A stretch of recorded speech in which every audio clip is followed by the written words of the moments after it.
David has established his position. God hears, he saves, and he judges the wicked. Now the psalm turns back to the betrayer. What David described in these verses is not a stranger who attacked him from outside. This is someone who stood at his table. He hath put forth his hands against such as be at peace with him. He hath broken his covenant. Psalm 55, verse 20. The subject here is the same unreliable companion David named earlier in the psalm, the one who walked with him to the house of God, whose voice was sweet in counsel. Now David lays out what this man did. The phrase, at peace with him, describes one with whom he had no quarrel and no cause for conflict. This was a man who stood in a covenant relationship with David, a person whom he trusted.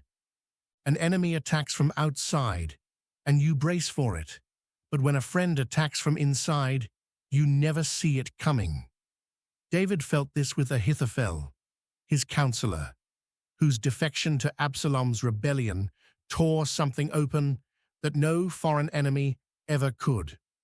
When he crossed over to the enemy, David wept and prayed that God would turn his counsel into foolishness. 2 Samuel 15, verse 31. The betrayal did not just cost David a political ally, but a man he had trusted as a friend. He hath broken his covenant. A covenant is not a casual agreement. In Israel, covenants carried the significance of a sworn oath. To break one was not just a social failure, it was a moral violation before God, who witnessed every covenant made between men. This man did not just disappoint David, he shattered something sacred. He walked away from his sworn word and treated it as nothing. The words of his mouth were smoother than butter, but war was in his heart. His words were softer than oil, yet were they drawn swords. Psalm 55, verse 21. This verse is a portrait of a man whose outside and inside do not match. His mouth produces smooth words. Butter and oil were images of richness and ease in the ancient Near East. His speech went down well. Nothing in his tone or his language signaled danger. He spoke with warmth and with the cadence of a trusted friend. But war was in his heart. The word war here does not mean verbal disagreement. It refers to armed conflict and the desire to destroy.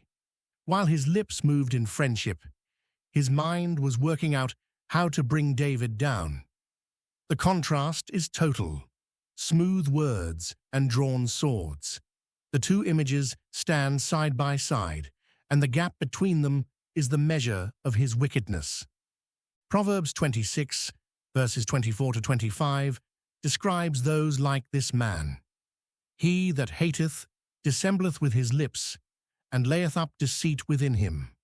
When he speaketh fair, believe him not, for there are 7 abominations in his heart. The smooth talker who harbors destruction is not an unknown figure in the Bible.